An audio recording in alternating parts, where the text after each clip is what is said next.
Students, welcome back to my YouTube channel care study point. Student, जैसा कि आप लोगों को पता है कि इस बार आपके जो एग्जाम्स हैं वो एमसीक्यू पैटर्न है, जिसमें आपको सॉल्यूशंस तो करने हैं क्योंकि आपको ऑप्शन चूज करना है, बट सॉल्यूशन मैटर नहीं करता कि उसका प्रोसेस आपने क्या यूज किया है। लेकिन फिर भी आपको सॉल्यूशन तब करने ही पड़ेंगे जब आपको चार ऑप्शन में से कोई एक ऑप्शन चूज करना होगा। तो आइए कुछ क्वेश्चंस, कुछ एमसीक्यूज मैं आप लोगों के लिए लेकर आई हूँ, जिसमें से फर्स्ट चैप्टर के एमसीक्यू रियल नंबर, जो हमारा मार्क डिवीजन है उसके अकॉर्डिंग 6 मार्क्स के एमसीक्यूज आएंगे आपके चैप्टर नंबर 1 रियल नंबर में से। तो आइए देर ना करते हुए हम अपने एमसीक्यू स्टार्ट करते हैं। सो हमारा फर्स्ट क्वेश्चन है, the sum of the exponents of the prime factor in the prime factorization of 96 is means क्या क्वेश्चन में वो क्या कह रहा है कि 196 के जो प्राइम फैक्टर्स होंगे उसमें जो नंबर्स होंगे उसकी जो एक्सपोनेंट्स होगी, यानी कि उस नंबर की जो पावर होगी वो क्या होगी। तो इसके लिए हमें क्या करना पड़ेगा, we need to solve this. तो सबसे पहले हम 196 के प्राइम फैक्टर्स कर लेते हैं। 2 पे जाएगा, 2 8 16, सॉरी 2 9 18 and 2 8 16, 2 4 8, 2 9 16, 7 7 49 and 7 1 7। तो हमारे जो फैक्टर्स हुए वो 2 इंटू 2 इंटू 7 इंटू 7 हुए, यानी कि 2 की पावर 2 इंटू 7 की पावर 2। अब उसने पूछा है सम ऑफ द एक्सपोनेंट। एक्सपोनेंट यानी कि इनकी पावर, इनका सम मीन्स ये इसकी पावर 2 है और इसकी पावर 2 है, तो हमारा सम कितना होगा 4। तो हमारा जो ऑप्शन होगा वो क्या होगा, ऑप्शन सी, राइट। स्टूडेंट, इसी तरीके से हमारा जो नेक्स्ट क्वेश्चन है वो है कि if P1 and P2 are two odd prime numbers, कि अगर कोई नंबर है, कोई भी नंबर P1 एंड P2 जो एक ऑड प्राइम नंबर है, ऑड मतलब वो that can not B exactly divisible by 2, और प्राइम मतलब वो जो सिर्फ 1 और इटसेल्फ में आते हैं, मतलब वो नंबर प्राइम भी होना चाहिए और ऑड भी होना चाहिए, such that P1 greater than P2। और उसी तरीके से जैसे कि वो ऑड प्राइम नंबर है, उसी तरीके से P1 नंबर जो है वो P2 से बड़ा है, then P² minus P1 square minus P2 square is. तो P1 का स्क्वायर माइनस करेंगे P2 के स्क्वायर से, तो वो क्या होगा, क्या वो एक इवन नंबर होगा, क्या वो एक ऑड नंबर होगा, क्या वो एक ऑड प्राइम नंबर होगा, या वो एक प्राइम नंबर होगा। फर्स्ट ऑफ ऑल हमें तो यही नहीं पता कि P1 और P2 जो नंबर्स हैं वो क्या है, लेकिन वो क्या है, ऑड एंड प्राइम। तो सबसे पहले हम ये देख लेते हैं कि ऑड प्राइम नंबर्स कौन कौन से होते हैं। 1 होता है, 3 होता है, 5 होता है, 7 होता है, 9 होता है, 11 होता है, 13 होता है, एंड सो ऑन, चलता ही रहेगा। ये हमारा प्राइम नंबर नहीं होता, तो हम 3 से स्टार्ट करेंगे। अब क्योंकि पहले तो हम रेंडमली देख लेते हैं, सपोज P1 मेरा हो गया 5 और P2 मेरा हो गया 7, ठीक है। अब क्योंकि उसने बोला है कि P1 बड़ा है P2 से, तो मैं क्या करूंगी, मान लो मेरा P1 7 है और P2 मेरा 5 है, इसका मतलब मेरा P1 नंबर जो है वो बड़ा है, मुझे यहाँ पे क्लियरली बताया गया है। तो यहाँ पे मैं 7 में से 5 को अगर सब्ट्रैक्ट करती हूँ तो 2 आता है। 2 क्या है, एक इवन नंबर है, साथ साथ वो एक प्राइम नंबर भी है, राइट। और अगर रेंडमली मैं कोई और नंबर चूज करती हूँ, मान लीजिए 17 में से मैं 11 को सब्ट्रैक्ट करती हूँ, या फिर मैं 13 में से 5 को सब्ट्रैक्ट करती हूँ, मेरा 8 आएगा। 8 मेरा क्या है, इवन नंबर है। मान लीजिए मैं 7 में से 3 को सब्ट्रैक्ट करती हूँ, तो मेरा क्या आएगा, 4 मेरा क्या है, एक इवन नंबर। तो अगर मैं P1 में से P2 को माइनस करती हूँ तो मुझे अभी तक इवन नंबर मिल रहे हैं, बट द क्वेश्चन क्या कह रहा है कि P1 का स्क्वायर माइनस P2 का स्क्वायर क्या होगा। मान लीजिए मेरा P1 13 है और P2 मेरा 3 है, तो P1 13 यानी कि 13 की पावर 2 माइनस 3 की पावर 2। 13 को 13 से मल्टीप्लाई करते हैं तो 169 माइनस 3 3 9, इसको मैं माइनस करती हूँ तो मेरा क्या आया 160, जो कि एक इवन नंबर है। एक बार करने से नहीं होगा स्टूडेंट, एक दो और एग्जांपल्स हम ले लेते हैं। सपोज 11 का स्क्वायर माइनस 5 का स्क्वायर हो गया, 11 को 11 से मल्टीप्लाई किया तो 125, 121 और 5 को 5 से किया तो 25, 11 में से 5 गया तो 6 बचा, और एक में 11 में से 2 गया तो 9 बचा। अभी तक मेरा ये भी एक इवन नंबर है। तो मैंने क्या ऑब्जर्वेशन ली? ऑब्जर्वेशन इसकी, अगर मैं दो ऑड प्राइम नंबर्स को आपस में सब्ट्रैक्ट करती हूँ उनके स्क्वायर को, तो मेरा वो जो रिजल्ट आएगा वो मेरा इवन नंबर, राइट। चलिए नेक्स्ट क्वेश्चन करते हैं। स्टूडेंट हमारा नेक्स्ट क्वेश्चन है the HCF of 95 and 152 is. 95 और 152 का एचसीएफ क्या होगा? तो हम सिंपली पहले इसको एचसीएफ कर लेते हैं इसका। 152 95, 95 वन जा 95, 12 में से 5 गया 7 बचा, और 14 में से 9 गया 5 बचा। अब मैं 95 को डिवाइड करूंगी 57 की टेबल 1 टाइम पढ़ूंगी, 57 आया। 15 में से 7 गया 8 बचा, 8 में से 5 गया 3 बचा। अगेन मैं 57 38 वन जा 38 कर दूंगी, तो मेरा क्या आएगा? 17 में से 9 गया 8 गया, 9 10 11 12 13 14 15 16 17 9 बचा, और 4 में से 3 गया तो 1 बचा। अब 19 को किया मैंने 38 से, 19 से किया 38 को, 19 2 जा 38, तो मेरा एचसीएफ क्या आता है? 19, हमारा सी ऑप्शन। इसी तरीके से नेक्स्ट क्वेश्चन है if HCF 26 and 169 is 13 then LCM 169 and 25 is. HCF अगर मुझे दिया हुआ है और मुझे दो नंबर्स भी दिए हुए हैं, मुझे एलसीएम कैलकुलेट करना है। सिंपली कैलकुलेट कर सकते हैं। एलसीएम इज इक्वल टू क्या होगा? Product of two numbers divided by HCF. Product क्या है हमारे? नंबर्स क्या है? 26 इंटू 169 डिवाइडेड बाय 13, 13 वन जा 13, 13 टू जा 26, 2 इंटू 169 इज इक्वल टू 3, 3 8, हमारा ऑप्शन सी। इसी तरीके से है if p and q are coprime numbers then p square and q square are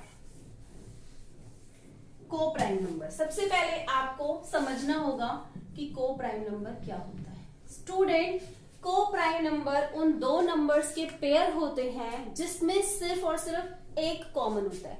one number नहीं, only one digit is common. Suppose एक example लेते हैं। आप जूते की शॉप पे गए शूज लेने के लिए, और आपने उसको बोला कि भैया ऐसा करो लेफ्ट पैर का जूता दे दो, तो वो क्या करेगा दुकानदार? वो तो आपको भगा देगा। ऐसे ही जैसे जूते पेयर्स में मिलते हैं, स्लीपर्स पेयर्स में मिलती है, वैसे ही को प्राइम नंबर में कोई भी टू नंबर्स होते हैं। फॉर एग्जाम्पल मैं ले सकती हूँ 3 एंड 5, ये को प्राइम नंबर है क्योंकि अगर मैं 3 के फैक्टर करती हूँ 3 इंटू 1, 5 के फैक्टर करती हूँ 5 इंटू 1, इसमें कॉमन क्या है? सिर्फ वन नंबर। तो मुझे ये बताना है कि अगर p और q कोई को प्राइम नंबर है तो p स्क्वायर और q स्क्वायर क्या होगा। देखते हैं। कोई नंबर ले लेते हैं। सपोज मैं p ले लेती हूँ 2 और q ले लेती हूँ 3। अब मुझे इसका स्क्वायर करना है। 2 का स्क्वायर होगा 4 और 3 का स्क्वायर होगा 9। अब मुझे ये देखना है कि क्या ये को प्राइम नंबर है या इनमें से वो कौन सा ऑप्शन है, कि अब वो को प्राइम है या नॉट प्राइम है या इवन है या ऑड है। तो हम क्या करेंगे इसके लिए? हम इसका एचसीएफ फाइंड आउट करेंगे। 4 2 जा 8, 1 बचा, 4 1 जा 4। यस, क्योंकि इसमें 1 कॉमन है। बट एक एग्जाम्पल से बात नहीं बनेगी, हमें कुछ अनदर एग्जाम्पल्स भी लेने पड़ेंगे। कोई बड़ी संख्या ले लेते हैं। ले ली मैंने 20 एंड 21। ठीक, 20 का स्क्वायर किया 400, 21 का स्क्वायर किया 441। अब फिर हम इसका एचसीएफ निकाल के देखेंगे क्या ये को प्राइम नंबर है। 400 पे 400 वन जा 400, क्या बचा 1 4, 400 से किया। अब मुझे सीधा सीधा बताइए 41 को 10 पे करूंगी तो 400 के पार चला जाएगा, तो मैं 9 पे ले लूंगी। 9 1 जा 9, 9 3 जा 36, 9 4 जा 36। 10 में से 9 गया 1, 9 में से 6 गया 3। अब मुझे 41 लेना है। 1 जा पे चला जाएगा 31, बचा 10, 31 3 जा पे चला गया बचा 1, फिर 10 से गया 1, 10 जा पे चला गया 10, यानी कि ये भी को प्राइम नंबर है। तो इसका ऑप्शन क्या होगा? इज अ को प्राइम। स्टूडेंट्स, नेक्स्ट क्वेश्चन करते हैं। स्टूडेंट, हमारा नेक्स्ट क्वेश्चन है the exponent of 2 in the prime factorization of 144 is. मतलब 144 के अगर मैं प्राइम फैक्टर करूं तो मुझे ये बताना है कि उसमें जो 2 है उसकी पावर कितनी आएगी, मतलब 2 कितने फैक्टर्स में आएगा। तो हम पहले 2 से करते हैं। 2 7 जा 14, 2 2 जा 4, 2 3 6, 2 6 जा 12, 2 1 जा 2, 2 8 जा 16, 2 8 9 जा 18 और फिर ये 3 पे चला जाएगा और 3 पे चला जाएगा। तो हमारे फैक्टर्स क्या बने 2 into 2 into 2 into 2 into 3 into 3। हम इसको लिख सकते हैं 2 की पावर 4 इंटू 3 की पावर 2। तो 2 की जो एक्सपोनेंट पावर है 2 की जो पावर है वो कितनी है 4। तो ए ऑप्शन हमारा राइट होगा। ठीक, इसी तरीके से हमारा नेक्स्ट क्वेश्चन है, क्या है हमारा next question? Next question is the LCM of two number is 1200। दो नंबर का एलसीएम हमें दे रखा है 1200। Which of the following can not be their HCF? इसमें से कौन सा उन दोनों नंबर्स का एचसीएफ नहीं होगा? होगा नहीं पूछा है, नहीं होगा पूछा है। मतलब कि मुझे किसी भी दो नंबर का एलसीएम दिया हुआ है, मुझे नहीं पता वो दो नंबर कौन से। अब मुझे बताना है कि इन चारों ऑप्शन में से कौन सा ऐसा ऑप्शन है जो उन्हीं दोनों नंबर का एलसीएम नहीं होगा, राइट, सॉरी एचसीएफ नहीं होगा। तो देखो ये होते हैं हमारे हिट एंड ट्राई क्वेश्चंस। इसमें हमें ऑप्शंस को एलिमिनेट करना होता है। हम कैसे करेंगे? सिंपल सी बात है, जो मेरा एलसीएम है, जो मेरा एलसीएम है एलसीएम, उसमें क्या करना है मुझे? जो मेरा एलसीएम है वो है 1200, राइट। मुझे देखना है कि इन चारों ऑप्शन में से कौन सा ऐसा ऑप्शन है जिस ऑप्शन से 1200 डिवाइड नहीं होगा, क्योंकि जो एलसीएम होता है वो एचसीएफ, किसी भी दो नंबर का एचसीएफ जो होता है उसी दो नंबर का एलसीएम एचसीएफ को पूरा पूरा डिवाइड करता है। तो हमें क्या देखना है? हमें ये देखना है कि 1200 किन से नहीं कटेगा। अगर मैं रेंडमली करती हूँ, सीरियल वाइज ही चलो कर लेते हैं। 1200 को अगर मैं 600 से डिवाइड करती हूँ तो ये 2 पे कटेगा। अगर मैं 1200 को 400 से करती हूँ तो ये 3 पे कट जाएगा। और अगर मैं 1200 को 200 से करती हूँ तो ये 6 पे कट जाएगा। मतलब 1200 मेरा नहीं कटेगा किससे? 500 से। तो यही हमारा ऑप्शन होगा, जो ऑप्शन जो क्या होगा, जो उन्हीं दोनों नंबर का एचसीएफ नहीं होगा, राइट।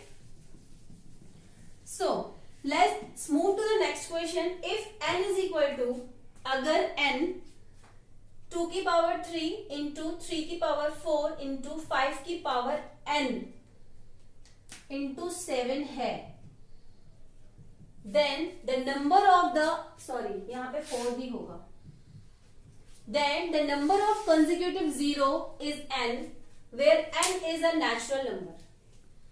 मुझे n का क्या दे रखा है? फैक्टराइजेशन, कि वो क्या है? 2 की पावर 3 है, इंटू 3 की पावर 4 है, इंटू 5 की पावर 4 है, इंटू 7 है। तो मुझे ये बताना है कि ये एक्चुअल में जो n निकलेगा मेरा, इसको सबको कैलकुलेट करके उसमें कितनी लगातार कितनी जीरोज आएंगी बैक टू बैक। कंसेक्यूटिव का मतलब होता है लगातार कितनी जीरोज आएंगी। देखो करने के लिए तो मैं इसको ऐसे भी कर सकती हूँ, 2 की पावर 3 इंटू 3 की पावर 4 इंटू 5 की पावर 4 इंटू 7 की पावर 1। तो ये हो गया 2 इंटू 2 इंटू 2, ये हो गया 3 इंटू 3 इंटू 3 इंटू 3, ये हो गया 5 इंटू 5 इंटू 5 इंटू 5 इंटू 7। अब ये देखिए, इसको मल्टीप्लाई करेंगे 8 आएगा, इसको मल्टीप्लाई करेंगे 81 आएगा, इसको मल्टीप्लाई करेंगे 625 आएगा, और ये हमारा 7 है। बट ये जो तरीका है, this is a time taking method, क्योंकि आपको प्रोसेस से कोई लेना देना नहीं है। हम एमसीक्यूज करेंगे तो हमें सिर्फ एक ऑप्शन चूज करना है, तो हम ट्रिक से करेंगे इसको। तो हमें क्या करना है?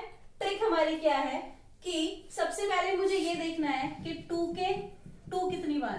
3 टाइम। 3 कितनी बार है? 3 टाइम। 4 टाइम। 5 कितनी टाइम है? 4 टाइम। तो सबसे पहले मुझे उन नंबर्स के पेयर बनाने हैं। मुझे ये देखना है कि 5 की पावर m इंटू 2 की पावर n आना चाहिए। मींस मुझे 2 और 5 के पेयर्स बनाने हैं। तो मेरे कितने पेयर बनेंगे? एक पेयर ये बन गया 2 इंटू 5, दूसरा पेयर बन गया 2 इंटू 5, तीसरा पेयर बन गया 2 इंटू 5, और ये इक्वल में कितने होते हैं? 10।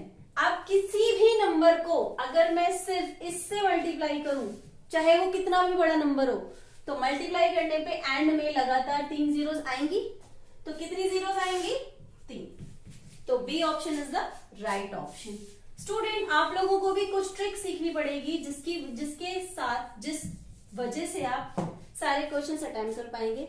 क्योंकि टाइम लिमिटेड होगा, प्रोसेस पे ध्यान मत दीजिएगा, आपने रफली अपने सॉल्यूशन को सॉल्व करना है और ऑप्शन पे क्लिक करना है, राइट। नेक्स्ट क्वेश्चन है, if a is equal to 2 is raise to the power 3 into 3, b is equal to 2 into 3 into 5, c is equal to 3 की power n into 5 and LCM a b c is equal to 2 raised to the power 3 into 3 raised to the power 2 into 5, then n is, मुझे a की value, b की value, c की value is given, मुझे LCM ही दिया हुआ है a b और c का, मुझे n फाइंड आउट करना है।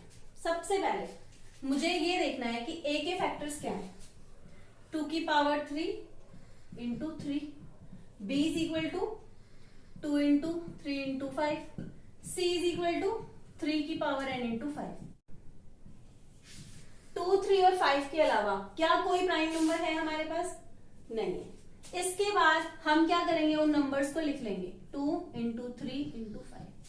अब मुझे ये देखना है कि 2 की सबसे बड़ी पावर कौन सी है।